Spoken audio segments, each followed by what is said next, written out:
Happy Saturday morning. Kelly in Vegas here. This is WagerTalk's last call. We got a star-studded lineup for you this morning. Art DiCesare is back from the Westgate Superbook, which means we're going to get all the sharp information behind the counter.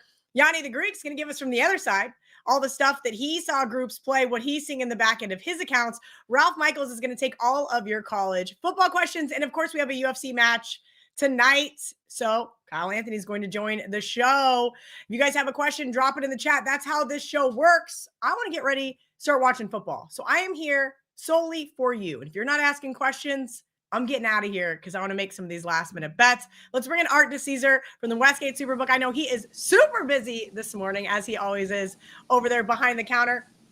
Art, welcome in. I finally got to catch an episode of the best betting show ever. I'm so sorry you subject yourself to that every single day of the week with the press. But if you guys haven't got a chance to check it out, it is absolutely hilarious. It's a great show, great information. Well, I'll say this. I actually take Mondays off because that's a mental health day for me after, doing the show with them all week. So Monday, I need a day to myself, and away we go.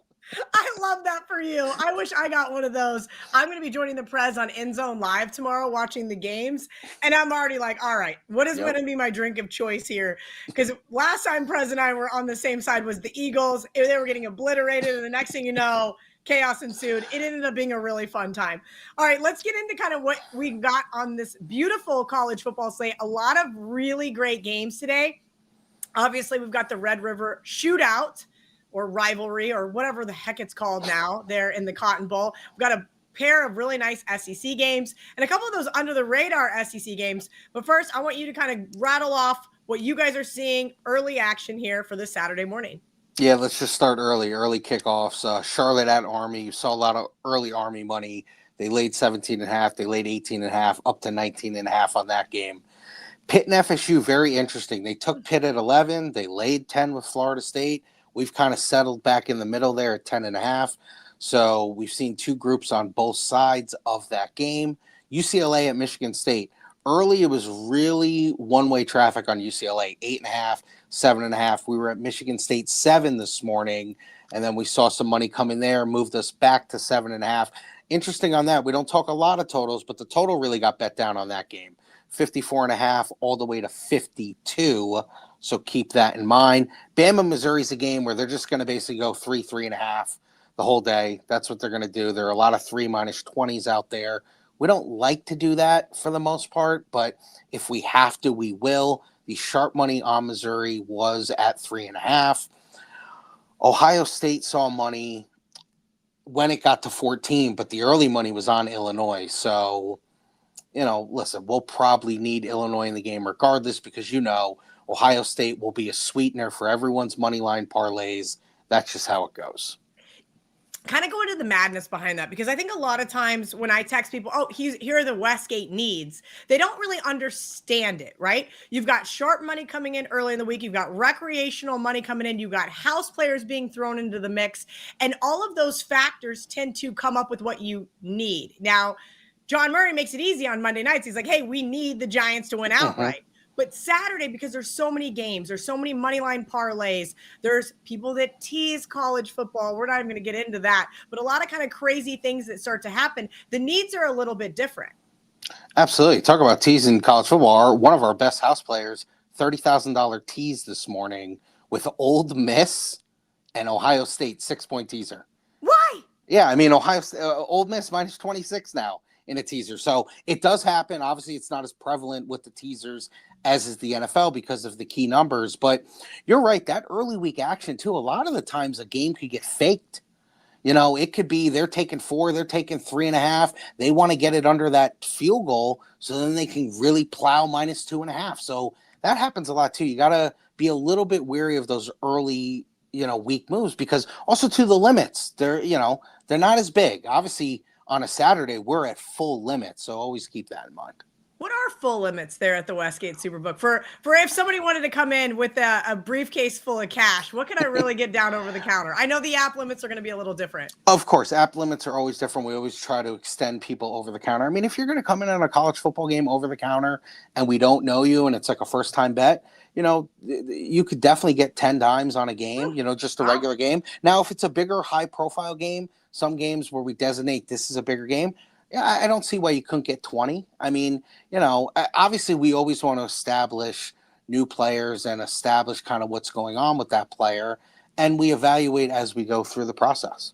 Well, and I think also Saturday morning too, if you need the other side, or the side they want to bet, maybe you're going to take a little bit more, take a little bit less. All right, let's kind of go over some more of these games here. Johnny Detroit's in the comment section. Of course, he's asking about Michigan USC. I think the initial reaction, at least for myself, is whenever I see a ranked team catching points, I'm going, oh boy, is this going to be the square dog here? But John Murray told me on Kelly and Murray this week that they saw early money on Michigan.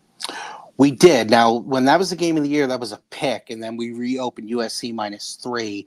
We did see Michigan money at 3. We saw Michigan money on the money line there. We've kind of been going back and forth. That's one, too, where we go to 2.5, they lay 2.5, when we go to 3. So that's been a real back and forth game.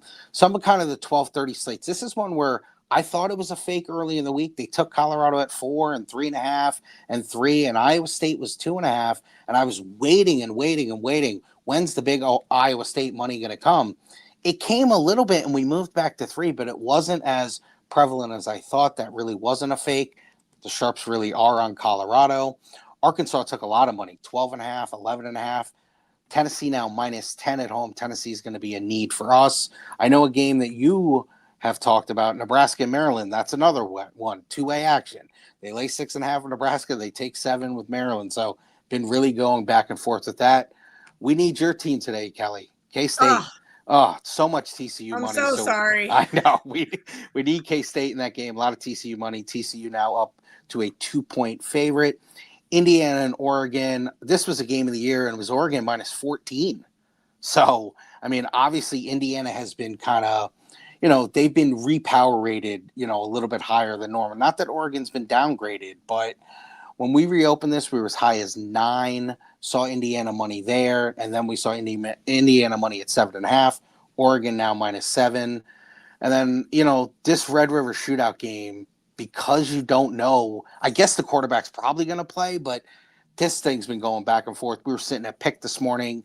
Now we're back to Texas -1.5. We've seen a lot of Texas money all week, so we really need Oklahoma in the game. Oklahoma's probably within our top 2 needs of the day.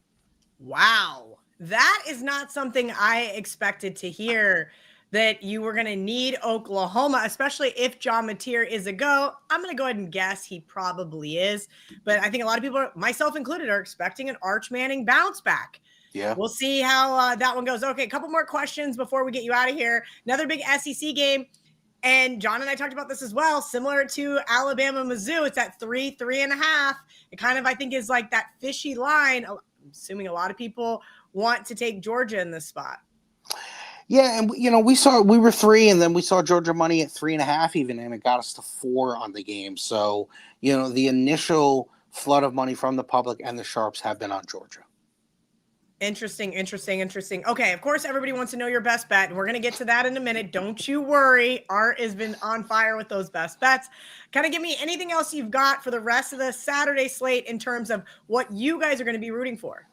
Yeah, sure. Some of the late stuff. We saw Clemson money at -13, -13.5, up to 14 against BC. BC looked like they'd never played offense last week, and they're now back on Clemson. The Arizona State-Utah game is a shame now because the Arizona State quarterback is just basically dead. He's not going to play. So you got Utah up to 10 now. People took under 49 early in the week on that. We're now 44. Holy cow. I played the stale line because, the college contest. Yep.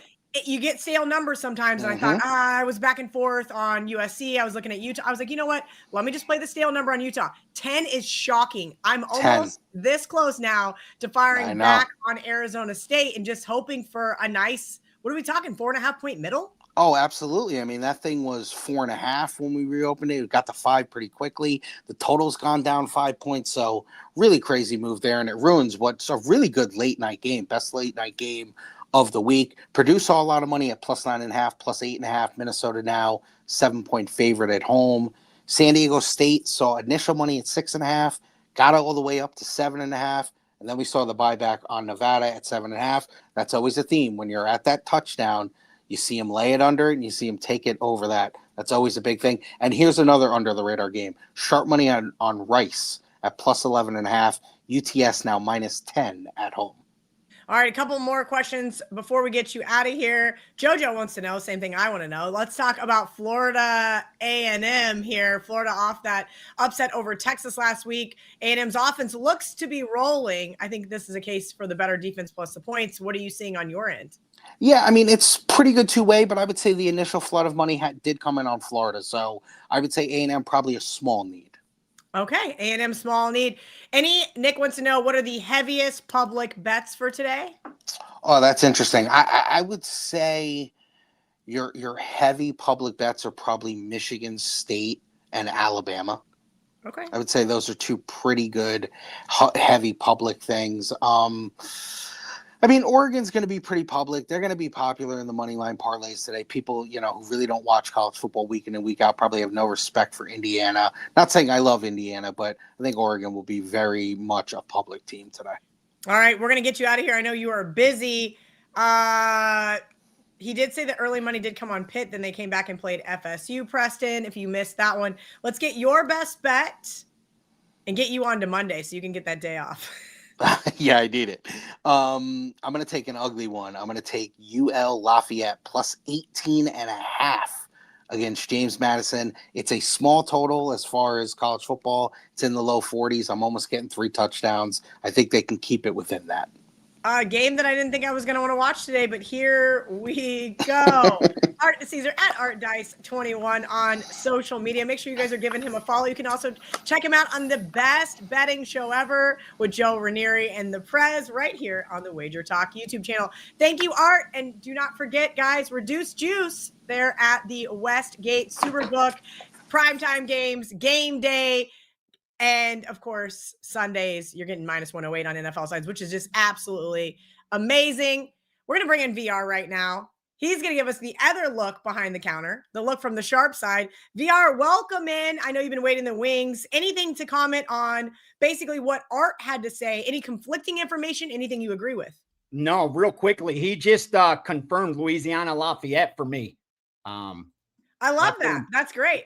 All right, Louisiana Lafayette, be right back. Me and VR are just going to start live betting mid-show. I'm doing that. That's exactly what I'm doing right now.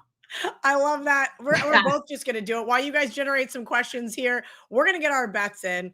VR, what's the rotation number there? So I can do this quickly. Louisiana Lafayette is 131. 131 plus 18.5 -105. Look at that. What a beauty, VR. What a beauty. We're going to join Art live bet, team bet here on WagerTalk's Last Call. You guys can watch VR with me every single week on Bet On It. We have absolutely been crushing the barking dogs. He gave out another huge barking dog. This week, we're going to see how that plays out. Looks like they're playing a wide receiver as quarterback, VR. And I was like, oh no, he played quarterback in high school. Everybody relax. It is still a ton of points. And I would not be surprised to see the Cowboys show a little bit of grit. We'll get to some more of these college football questions here in just a minute. I'm going to let VR kind of do his thing. You guys are going to get a small preview of what you see on the Steam report, whether it's on Bet On It or Sunday mornings before NFL kickoff. Yep. And real quickly, I got it, guys always asking, why haven't we firing 5% in college football? We've won every single week. We don't have to. The 4% have been doing good enough. So please stop with the DMs when we find a big bet. And subscribers, you see how I'm doing it. You got a 4% on the side and a 2% on the money line. So we have even more than a 5% bet out there on 2 college football today. So we're getting down. Don't worry about that. Let me give you those 2 first quarter bets real quickly because those do really well. I gave those 2 subscribers. We bet Virginia Tech in the first half. Virginia Tech +7.5 in the first half. Don't be afraid to sprinkle that money line at +330. I'm just going to throw that out there. Also, first quarter, UCLA plus 3.5. Don't be afraid to sprinkle the plus 180 as well on the money line. And finally, Stanford plus the touchdown also in the first quarter. So those are some of those first quarter bets. Oklahoma, Texas, no surprise. Texas is now a 2.5 point favorite. We did our job. We thought they were undervalued earlier in the week. That line was about a pick 'em when I gave them out to my guys. So hopefully Texas goes out there and gets it done. I didn't like what Art said with all that risk piling up on Texas. I did not expect that. I thought the Sooner money would continue to come in, but our bet's already placed. I know people like to know what the public's on. I wrote down the most one-sided bets that I see in the back end, public accounts. Mississippi, they're betting Mississippi blindly. They're betting Ohio State blindly. They're betting Texas Tech blindly, Alabama, and Utah. Those 5 are the biggest. Mississippi, Ohio State, Texas Tech, Alabama, and Utah. Those are straight bets, parlayed, teaser, in all kind of combinations. Some of the sharp action, I'll share that with you. If you watch Bet on It, we already covered a couple more key games there that were hit earlier in the week. Here's some more for you. 166 Colorado plus the 4 and plus the 3. 171 Michigan plus the 3. 184 Illinois. We saw Illinois against Ohio State all the way down the plus 14.5. Be careful. I'm starting to see public even starting to take those 2 touchdowns. Again, Ohio State was so one-sided early that's one of the biggest risks for the books. But even with seeing some love on the Illinois side from the sharp bettors, and Purdue plus 10, Purdue plus 9 as well. Also 121 UMass plus 3. That's opposite public. For whatever reason, they're betting the favorite in that game heavily. And also Toledo. Toledo got hit 2 times this morning. They got hit at 8.5, 9 earlier. They got hit again at 9.5, 10. And I think they're getting hit again right now. That's an early game. And then a total for you under 57, 56.5 in Michigan, USC. I know we're all over the board. I have a lot of information here. It's a busy day of college football, UFC, baseball, NFL tomorrow. But it's all organized and we're ready to do some damage. They really are. If you guys have never seen VR's notes, he is very organized. Even though he and I are a little all over the place, we are very organized human beings. You guys don't want to see my note sheet this morning. It is wild. Okay, a couple questions here from the chat before I get you out of here. Raw Dog 12, we'll get back to those. Raw Dog 12 wants to know his first quarter Stanford is 6.5. So this does happen a lot, VR. A lot. You guys are moving it. Yep. Other bookmakers are moving it. And unfortunately, when you're getting the secondhand information, sometimes you're getting the worst of the number. So that's kind of my thought process here is, hey, what do we do? Here's how I sorry, Kel, not to interrupt. Here's how I deal with it. And I tell guys in the steam room all the time so they don't bother customer service. Number one, I give out enough volume that no subscriber's forced to take bad numbers just to have action. More importantly, what number is it? Is it a key number like 7 or 3? If that's the case, then you have 2 options. You pass completely or you limit your risk. If I have a 4% at plus 7 and you still like the side, but you have 6.5, maybe drop it down to a 3%, a 2%. Just limit your risk. The less value you have, the smaller your bet should be. The more value you have, the bigger your bet should be. So when there's times that I send out a plus 7 and your guy has 7.5, you bet a little bit more because you're getting a better number. If you're getting a worse number, you bet a little bit less or you pass. It really is that simple. And I know it's frustrating, but I go through it all day, every day. I'm betting for these groups. And then I have to get my own money down. I have to make that same decision you guys are making. Do I take a half point worse? Do I take a point worse? Because there are times it doesn't matter. Like you're still getting the best of it. But there's times that's not the case. Not to go long, but individually, you have to decide on your own. Like what's your risk tolerance? But I always tell subscribers, with enough volume, you never have to take bad numbers. Like that's the key. We have more than enough bets that you could get down good bets. You don't have to chase bad numbers. That's my advice. Okay. Very good advice from VR. All right, VR, really quickly, we're going to get to a couple more questions before we get you out of here. What do you have going on right now at WagerTalk.com? Dude, what a weekend. I have my Saturday college football up. Every play in that is a 4% play in there in the daily package. Subscribers also get the 3s, the 2s. I have my UFC package. UFC goes off early today. I hit my 5% last week in the UFC. I have another 5% today in the UFC. I have Sunday NFL with my first 5% in a while. It's been weeks since we fired an NFL 5%. Don't wait on that, because I have the game over there in Europe on there. That goes off at 3:30 a.m. Eastern time. So that package will come down by morning when you wake up, and that 5%'s in there. You don't want to miss it. So busy weekend, and we'll have the steam room heading into kickoff tomorrow. All right, tell everybody what to expect on the steam room. Who is invited to the steam room this week? All right, it's subscribers that are a month or more. You guys are going to be able to come in there that final hour leading up to kickoff. We're going to go through every game as quickly as possible so I can share side, total, any props I have. We're going to go over year-to-date results and what the goal is through the end of the year, our bet sizing, how we manage our risk, and then I'm there to answer any question you have on individual games. And finally, about 15 minutes before kickoff, we'll wrap up those teasers that are 9-3 so far this year. All right, VR, a couple questions really quickly. Yep. I was teasing you about the Oklahoma State thing, and those are kind of sometimes the casualties of what we do. If you took the points with Arizona State and then they announced Sam Leavitt's going to be out, quarterback injury for Oklahoma State. Now a guy who played quarterback in high school will be starting. So obviously a significant line move. Do you still like the spot for Oklahoma State, or is it at this point in time you're just like, all right, I got the worst of it, not only number wise, but information wise? What do you recommend people do here? Yeah, personally, I just let it go, Kel. I don't try to find ways to get off the bet once something like that happens, because I already got down. The way that I get past it mentally is I know that in the majority of my bets, if not 7 out of 10 or greater, I will get the best of it. But there are going to be those times when you try to get out ahead of the market, that information comes out later that goes against you. You just got to swallow that. You got to eat it, roll the dice, and hope you get lucky. Now I have a bad bet on Oklahoma State at plus 14.5. So I'm hoping to be the product of good luck. I wouldn't chase after it by betting it now at a bigger number. If you didn't bet it yet, I probably would, because I think the adjustment's a little bit too significant. But that's how I approach it. Once the bet's placed, it's placed. We move on.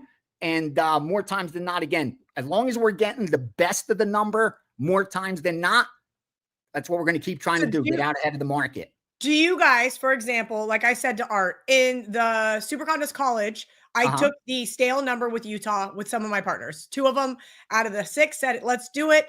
Do you think it's smart to try to come back in middle, if you will, on Arizona State now at this point in time? Or is that just kind of like, hey, you know what? You got the best of the information. You got the best of the number. Let it go. If I like Utah, Kel, then I keep it, because I have a bet that I like at a great number. If I just bet it because I thought I'd get a great bet in and I'm getting out ahead of the market, with the total drop in the way it has, I'd probably look to middle this game, because it's more highly probable that I could hit that middle. Otherwise, like you said, I know I got a good bet in my pocket, so I let it go if I have an opinion on that side. If I don't have an opinion, then I'm just going to lock in some profit if possible, and I'll work that middle. All right. Great advice always from the Great Gambler. You guys can check him out every single week on Wager Talk Today. Bet on it with me. He's always here on Last Call. He'll be joining Errol Epstein tomorrow for the NFL edition. And of course, we're going to give you guys a couple sneak peeks. If you guys are a Wager Talk Insider, WT.buzz/insiders. This week is for subscribers only, but we're going to open that back up to all of our members here shortly. Give VR a follow at Greek_Gambler. Don't forget to hit that like button, thumbs up. There's almost 3,000 of you guys watching with us live right now. And we've got about 36 minutes till kickoff. So we're going to keep this rolling. We're going to let VR get out of here, because I know he's got a lot of work ahead of him. Thank you for always taking the time, VR. And all of these college football questions that I've now starred. I've been annoying our producer the whole time. I've been trying to star all the questions, except I keep adding them to the show so I can go back and get them answered for you guys. Ralph Michaels is coming in to do that for us. I see Kyle Anthony waiting in the wings. So if you guys have a UFC question, drop it in the chat and we will get to that shortly. Ralph Michaels, you look so short compared to me for once in our lives. There we go. You love to see it. Ralph is Kelly, you said, what is your drink of choice for Prez tomorrow? Is there any options? No, I got mine. Mine are probably getting kind of old, sitting on the shelf behind me. I should probably drink those and swap those out. I love it. You got Viva handy for the pool later. I do want to, Kelly, while you guys were talking about unranked favorites, I went to the database. And remember this, early in the season, the ranks are a joke. Coaches don't pay attention. A guy loses, he's out. So this is very interesting, and I think it makes incredible sense. Unranked favorites. I went back to 2017. Unranked favorites, the first 5 weeks of the season, 29-17, 63%. So the rankings mean shit. People are moving up and down. You might be unranked, but you might be one spot below being ranked. You might only be 1 point away. But unranked favorites from game number 7 on, 35-47, 38%. Why? The rankings mean something. You're into conference games. You have an established offense and defense statistical profile. So don't fall into that trap when you get a couple of these early favorites winning. Later in the season, it does not work that way. All right, I saved all of these college football questions about the actual games themselves, not just the markets and so forth, for Ralph, because Ralph does a weekly college football show called The Blitz. He, Brian Power, Ross Benjamin, Steve Merrill's been joining in here from time to time as well, go over the entire college football card. So if you guys have not got a chance to check that out on the WagerTalk YouTube channel, I highly recommend it. Ralph knows his college football. So we're just going to start off with this question because I want to know. Here we are. I got a big need from John Murray. They're going to need K-State. I got a big need from Art. They're going to need K-State. Ralph, I don't want to bet this K-State team. This team has just drove me nuts all year, including last weekend when they absolutely should have won that game in Waco, like I said they would. And then they blew a double-digit lead. What are you thinking about this K-State team? I've been joking. It's not a joke because it's real. The Aer Lingus Classic, whoever loses it is doomed. They are cursed. Ask Nebraska. Ask Florida State. This K-State team's without Dylan Edwards once again. This line is obviously moving in the direction of TCU, and I kind of don't blame anybody.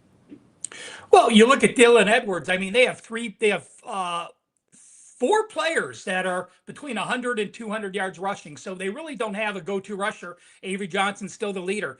Their stat profile is not as bad as their record. Obviously, they're 2-3 off the loss at Baylor. But you look at Kansas State, they played the 28th toughest schedule. And they're number 62 in yards per play diff. And that's usually my go-to number. K-State has played a weaker schedule, and they're only 12 spots better. I just can't trust Kansas State. And there's times when you follow a team, Kel, and you know this. If you just cannot get a read on Kansas on a team, it's okay not to play them. This is the game I threw out early. When I go through the stat profile, the situations, my power rating numbers, if they cross them off, I throw them out early. It usually leaves me about 20 games during the week that I'm studying. This is one that I tossed early. I'm with you. I cannot bet the purple Kansas State Wildcats with your money, Kel. No, I just can't. It's so frustrating. And I have given the advice to other people. I gave it to them. I think it was against Arizona. I was like, you guys are all crazy. Then, of course, they come back, win against UCF. Could they win today? Absolutely. But they're going to have to play preseason K-State expectations type football. And we just even the UCF game.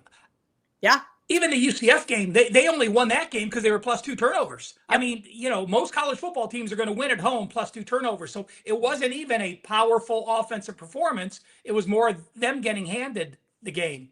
Yep, it was frustrating. Okay, let's go through some of these other ones. Rob Christensen, does James Franklin run it up today at home to help save his job? Penn State -21 seems light. You guys may remember VR called UCLA last week on the money line. Hand up. I had no money on UCLA money line, like a complete jackass that I am.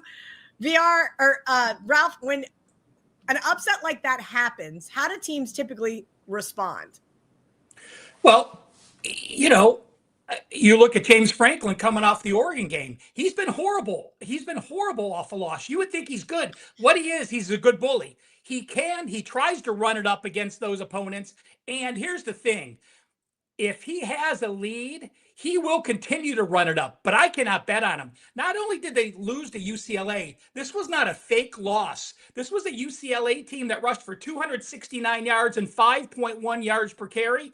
They were that size favorite. They were outgained by 78 yards after getting outgained by 148 yards. In Northwestern, we have a team that wants to run the ball. Granted, they only played ULM, rushing the ball for 38 times for 246, but they rushed 42 times against UCLA, 37 against Oregon, and 41 against Western Illinois.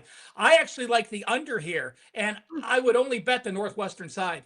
All right, another question here from Rob Christensen. I would also love to hear a take on Arkansas, Tennessee, new coach angle in play. Ralph, how do teams respond after they fire their head coach? I don't have that in college football, Kel, sorry, but, this isn't a new head coach. This is a coach who was here 15 years ago, right? So he has 15 years of experience at this school. This is a game where you look at Arkansas and you say, well, they only put up 365 yards against Notre Dame. That's an actually pretty decent amount. The other 4 games this year, they actually had season highs. So when they went to Mississippi, they had 526 yards. When they went to Memphis, they had 500 yards. This offense is still dynamic. We know the Tennessee offense. This total is crazy high, but I actually do like the over. And let's remember this. When we have these totals that approach 70, the bookmakers don't actually have to make the number where it should be. I actually think this total should be 73, but at 69.5 or 68.5, they're getting equal money on both sides. So often I do like to look at high totals and bet over. I do like taking low totals and betting under. We joked about the MLB game last night, 5.5. Well, it's 5.5 for a reason. Same thing with this total being this high. Tennessee's offense, top 20, averaging more than their opponents allow. Well, guess what? Arkansas the last 3 weeks has allowed 475, 489, 641. Over for me. Yeah, everybody's texting me right now. Kelly, what are the needs? I'm like, can you guys just not watch the show? So here I am being a good friend and sitting out what everybody wants. Here's a good question. Ralph grew up an Ohio State fan. I think he's got some pretty good insight on this team. So Jay Rice wants to know, does Illinois have a chance today? I'm not going to lie. I looked at the plus 14. I like this Illinois team. I like Brett Bielema as an underdog. Do I think they have a shot to win? And my answer was no. And that is initially why I said, okay, I'm not going to use them in my parlay. Then we kind of went back and forth. Art said he would need them today at the Westgate Superbook. Tell me your thoughts, resident Ohio State fan. Well, I am not going against this Ohio State defense. I mean, when you're number one, they actually, you're the number one team, which means you're one spot better than 2. But they would actually be like a negative 15. They're probably 16 spots better than the number 2 defense in the country. They've held all 5 opponents to a season low. They are averaging, holding those opponents 220 yards under what they average. By the way, Illinois is averaging 398. I think Illinois knows their only chance is to run the ball against this defense. We also have a freshman quarterback, even though Julian Sain is not playing like a freshman quarterback with a 13-3 ratio and completing the highest percentage in college football at 80%. This is only a second road game. And remember, against Washington, they were very slow to start. And in fact, they only had 138 yards and 7 points at halftime. I actually have a client play on first half under Illinois, Ohio State. It's yours for free. Ooh, I like that. First half under for Ralph. Last time he came on the show and gave us the first half under, it was easy peasy. Hopefully we get that as well today. Here's kind of an obscure one, but Marco did talk about this game on Bet On It. Ralph, James Madison, 18.5 points. Russell wants to know if this is too many. Well, didn't we just get a best bet on that from Art? So I don't want to tell people that I like the other side if they already bet, UL. But maybe you're going to provide some insight that makes them have their own decision, right? Art's best bets have been doing well, but so have Marco. So yeah, it's kind of that. This is a game I did not get involved with. James Madison coming off a game at Georgia State where they gained 285 yards, and ULL finally has their rush attack together. They're a team that has to run the ball to be successful under DeSormo, their head coach. The last couple weeks, again, it is Eastern Michigan and Marshall where they put up 441 and 461 yards. I do like ULL as a dog here, but nowhere near a play for me. All right, let's see what else we got for questions. If you guys have a UFC question, drop it in the chat. Kyle Anthony's coming up here in about 90 seconds. We already talked about this one. Let's see what else we got. Kelly, does Florida, Maryland, South Carolina parlay actually have a chance, or is it a donation?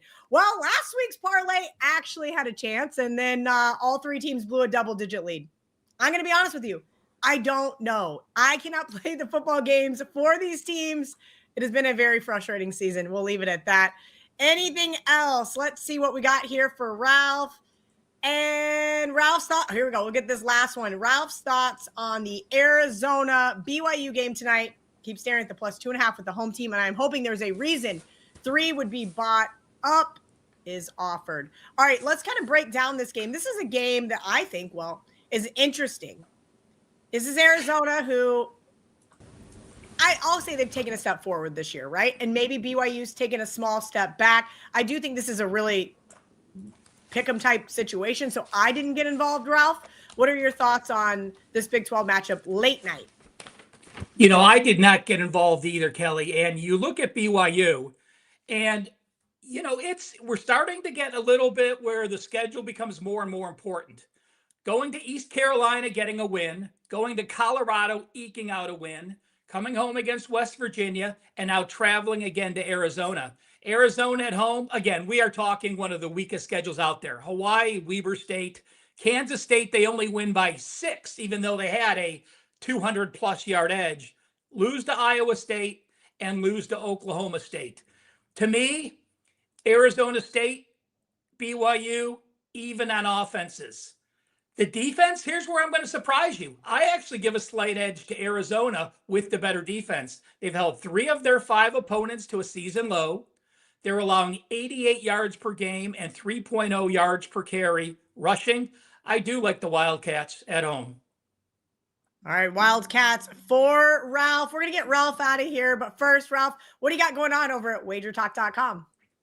Well, guys, you got a few minutes to get the Weekend Warrior. My college football plays on a 27-14 run, 66%. And I have a 5% NFL play on Sunday. The Weekend Warrior gets you both. My NFL teasers, 25-7, 4% and 5% teasers, 16-3. I'm number 1 at WagerTalk, 5% the last 365 years. Football, 5%, 17-5. Weekend Warrior, $49. All of my Saturday college football, all of my Sunday NFL. And if I have Monday NFL as well, it's yours as a bonus. The Weekend Warrior, Kelly, has been one of the best specials we've ever had. It's exploding every week, and why wouldn't it? One last note about it. Guys, do not wait until Saturday to get the Weekend Warrior. If you know who you like, sign up on Tuesday. And as soon as we load those plays, you get the line value that we want you to get by being a Weekend Warrior customer. Again, waiting to Saturday is silly if there's a service that you know you're going to be following for the weekend. All right, Ralph, we're going to get you out of here. Real quickly, these guys are not paying attention on social media. The Hottie Threesome Parlay, it hasn't been called that in a long time, but it does not have a new name. We're looking at Maryland, starts at 3:30 Eastern, Florida tonight, and South Carolina tonight. Ford Truck Man, do me a favor. At least give us a thumbs up. Maybe hit that subscribe button since you don't want to go to my social media and watch that video. All right, let's bring in Kyle Anthony. We've got a pair of UFC fights. He's been waiting a long time, so I appreciate his patience. But the good news is, Kyle, we've got 4,000 people now. If you would have brought you in the show, you would have had the smaller amount of numbers. So you got 4,000 people wanting these UFC picks. Let's kind of get into some of your thoughts here on this card as a whole before we break down your 2 games. Yeah, this is a good card here. It's in Rio. It's going to start at about 4 o'clock. It's going to be on ESPN Plus. There's some great fights here, especially if you want some entertaining crowd. Rio, Brazil crowd is absolutely crazy. They're going to be going nuts throughout the whole time. Plus, there's a lot of really good betting opportunities here. So a lot of spots I do have. I've got 5 client plays right now. The last 2 weeks, we've done very well. Over the last 2 weeks, we've cashed 13 units. So got to keep it rolling. And like I said, I always say this, you know, everyone loves the big numbered cards, but there's great betting opportunities every week, basically on a Saturday for fights of UFC. Yeah, absolutely. Listen, I understand because you want to go to the bar, you're at the bar, you're watching college football late, you got the UFC fights. I mean, I did that whole thing last weekend and it was crazy to be back and forth having action on one of your fights as well as trying to watch my teams not implode by double digits. Let's get into this first fight here. Joel Alvarez versus Vicente Luque. Talk to me why you like Alvarez by knockout. Yeah, so this one here, it's a wide line. You've got Alvarez, he's around minus 550 on the comeback here. We do have Vicente Luque at plus 400, and definitely going to find a way to make this a plus money by the knockout. And he's minus 550 for all the right reasons here. I mean, this guy is an absolute killer. He's got 22 victories, all come inside the distance, 100% finish rate. And the thing about him is he's good everywhere. You know, I mean, he's good on the ground. He can submit you. He can have the knockouts. He's really a very tough stylistic matchup for a lot of guys in the division. He's got a big frame. He's very large. But one of the things here is that Luque used to kind of be that way. He was a guy that would come forward. He would throw. He would want a phone booth fight, you know, take one to give one, keep it close. He was durable. And then he took an absolute beating against Jeff Neal, which was a terrible, terrible showing for him. He got knocked out. Afterwards, he contemplated retirement. He also had brain bleeding. Wasn't very good situation for him and just didn't really seem like things were going for him. They did clear him to come back. He's come back and he has really looked a shell of himself since returning. And the thing he's really needed to do is instead of standing, striking, and kind of leaning on that durability, he's now leaning on the wrestling. He's kind of trying to protect the chin a little bit. Now, a lot of opponents, you know, want to, you know, look to kind of, you know, do that kind of thing and mix it up a little bit. But the thing here is that Alvarez is so elite on the ground that I think that threat of how good and how high level jiu-jitsu that Alvarez has, that he's going to be able to kind of keep this standing, because I don't think Luque is going to want to really be going into the teeth of really what he can do well. And I know that most of, I should say, Alvarez does have submission victories, but I think this really primes very well for Luque to get knocked out brutally in this fight here at this particular point. That, you know, Alvarez is the better striker, the harder hitter. You know, he's really the guy that's going to have that aggressive style, that volume. He's going to be able to move forward. And the thing about it also is that, you know, Alvarez has all these submissions, and you would think that he has gone out there and he's getting a bunch of takedowns. Out of Alvarez's 9 UFC fights, he's only shot 2 takedowns and he missed both of them. So most of the time, if he's going to the ground, it's his opponent's choice to, and it has not worked out well for his opponents. He's choking them out. So I think this plays out on the feet. 3 of the last 5 losses for Luque are inside the distance, while on the other side here, 3 of the last 4 for Alvarez are inside the distance. So I think that he finds this victory by knockout. I think it's going to be brutal. And I think plus 150 on Alvarez is a really nice price here on a very likely outcome. All right, here's an interesting question. I'm going to add it one step further. Big sis Lisa's been going crazy in the chat this morning, so I'm going to give her some love. Hi there, Kyle. Do you think that there will be the best fight in Fight Night 261? Now, I'm going to take it one step further. A fight that you think is going to be the best that you didn't bet, that maybe you want to bet, like you're like, this is going to be such a great fight, I want to get involved, but there's no value. And so you're just, well, there's been a lot of those. I mean, because, and it's even to last week's point, you know, last week it was, you know, Alex Pereira, you know, it was such a spot where, you know, there was so much down talk about the guy, about, hey, he broke his hand. Did he break his hand? Do you believe it? And, you know, Pereira is one of my most, I would say, my most profitable fighters that I have backed. You know, I have been max betting him throughout pretty much his run. He has done very well with that. And then it was almost like last week, it was almost like, am I overthinking it? But is the line throwing me off a little bit there? But that was a spot there where I a ton of value on a guy at plus 230, got the knockout quickly. I did bet on that, but as in something that I have not bet on top of my head, you know, I don't really have anything particular to, you know, to throw out there. All right, let's go over this next fight. Here we've got Clayton Carpenter versus Rafael Filo. All right, there you go. Oh God! I was writing it in Slack. I was like, I can't wait to hear you say this. Show, you guys. If you've never seen the video of me at the Westgate Superbook pronouncing UFC fighters, I don't recommend watching it. Actually, it's very embarrassing. That's great. All right, so we've got Clayton Carpenter here versus Rafael Filo. Now you've got Filo. Now this line did flip. Last night, it was basically the other way. You had a short favorite for Carpenter. Now it's flipped over to he is a short dog now. And you got Filo that, you know, this guy is a very aggressive presser grappler. He wants to come forward. He's going to crash the pocket. He's going to look to get the takedowns, and he's not going to really look to strike too much. And if he does look to strike, it's pretty much just cutting distance to get his hands on it, to get these takedowns. He's got very good back takes, and there are some things that he does well. One of the biggest issues here is that, yes, he's an elite level grappler, but he is extremely, extremely low volume striker. And that has hurt him multiple times throughout his career. And, he lands less than 2 significant strikes per minute. That is off the charts low. That is absurdly low. And out of his, of course, it's a little bit smaller of a sample size, only 4 fights. But the 2 fights that went 3 rounds, he landed 9 significant strikes and 14. So it's just really no process to his striking. He doesn't really have too much power on the feet as well. And he's really leaning on, I need to get these takedowns. I need to find that control time. And that's, ground and pound submissions. That's really where he's looking to do, because his striking is wild. It's basic. While I do think that Carpenter here, what he offers, and I think something that's the biggest thing that will counter some stuff that he does do, is going to be the wrestling. And he does have a good wrestling background. I think he can counter some of those takedowns that Filo is going to be shooting. He's going to be able to keep it on the feet when he needs to. Even if it goes to the ground, I do believe that Carpenter has shown some scrambling ability, get up ability. He's going to be the better athlete between these 2 guys. And another big aspect here is that I think there's a wide gap that's going to be favoring Carpenter in cardio. And, Jafil, early, you're going to see him in this first round. He's probably going to just run across the cage and try to look for a takedown. And that can work in certain spots. But I think, again, a guy that can really nullify some of those wrestling aspects, I think allows Carpenter to find success. And then if any time this plays out in the feet,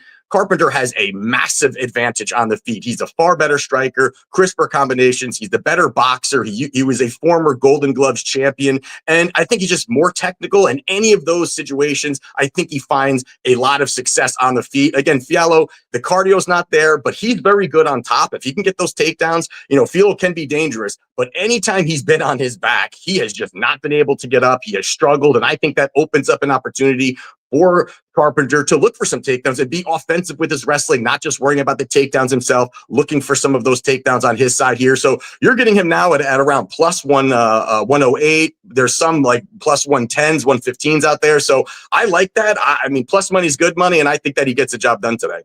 Plus money is good money. And so is the hero parlay. I'm guessing that's what Matthew is asking about. I told these guys, I said, you need to go to my social media. I work really hard, but it's almost kickoff. I'm feeling generous today.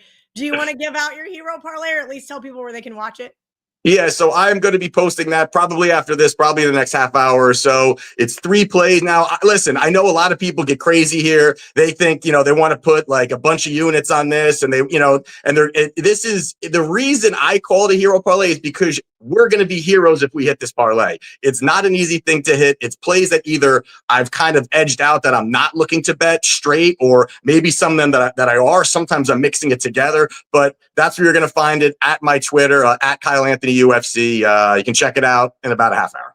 All right. It's not out yet. Everybody's got to wait. Sorry, Matthew. I was trying to get you some good insight. Check it out. Check it out. Can you give me one of the legs? How about give me the longest leg? Give me something exciting here, Kyle, that is if this is. Well, I would say probably the one that I could say that it's the main event. I could say that it's going to be my actual top one there. It's going to be Charles Oliveira. I do like him there. I think this is a great spot for him. It's a 2-week notice for Gamrot, coming in on short notice in Brazil to a 5-rounder. I like Charles, so that's going to be one leg of the hero parlay. Oh, I love that. This is going to be awesome. I can't wait to watch that fight here in just a little bit. Kyle, let everybody know what else you've got going on over at WagerTalk.com before we get out of here, because kickoff is in 12 minutes. It's all right. So I have 5 plays up right now. I have a 4% money line play, have hit over the last 2 years, 72% on those 4% plays. And I've got some plus money in there. We've got some great spots. We're going to cash again, 13 units over the last 2 events. We're going to make it like 20 over the next 3. Don't mind me, guys. I'm just betting in the background. I'm just changing some of my splash. Listen, it's good. It's good. You got to fire. This is the time. Listen, we got stuff going on. This is what last call is. It is last call. We got to get those bets in. We got to get ready for UFC. Let's have an awesome Saturday. Make sure you guys are giving Kyle a follow at Kyle Anthony UFC. Though that hero parlay will be up on his Twitter here in a little bit. I'll be sure to retweet it for you guys as well. Thank you, Kyle. And we'll see you next Saturday. Going to keep the UFC rolling here. It seems like you guys are really enjoying it. Almost 4,400 of you guys watching live right now. Make sure you guys come back tomorrow, same time, same place. Ariel Epstein is going to be hosting. We got John Murray for a look behind the counter at the Westgate Superbook. We got VR. And I got to figure out who else is going to be on the show. Oh, I got it already. I looked at the schedule. Jesse Shule is going to be talking from all NFL things from WagerTalk.com. So star-studded lineup, and then right after we got the steam room. Then after that, we got End Zone Live with the Prez.